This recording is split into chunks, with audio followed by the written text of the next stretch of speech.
تعالى هنا يا معلم بسرعه كده، انا هجيب لك من الاخر واعرفك ايه هي قصه مدرب الاهلي الجديد ريفيرو. الاهلي بنسبه كبيره اتعاقد مع خوسيه ريفيرو مدرب اورلاندو الجنوب افريقي، عشان انت هتلاقي في الفتره الجايه هيطلع لك بقى محنكين ومتخصصين في الدوري الجنوب افريقي وبرنامج على الكافيه اللي بيتذاع في جنوب افريقيا، وهتلاقي ناس تجيب لك احصائيات وتقول لك اصل هو بيتميز بالحته دي يا باشا ده بطيخه مقفوله، زي ما كان مانويل جوزيه بطيخه مقفوله، زي ما كان فايلر بطيخه مقفوله، زي ما كان موسيماني بطيخه مقفوله.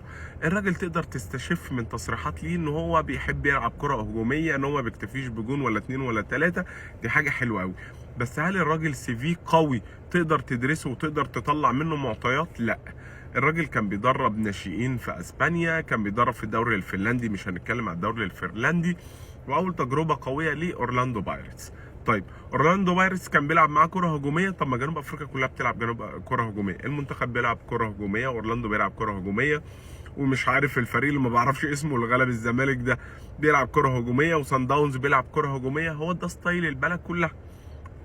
طيب احنا ينفع نتفائل قوي وينفع نتشائم.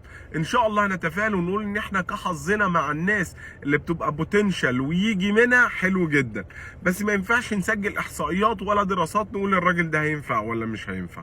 فان شاء الله ان شاء الله احنا وراه، وان شاء الله نسبورت معاه، وان شاء الله يبقى ريسك محترم زي ما كان في كذا ريسك قبل كده حلو جاب نتائج معانا.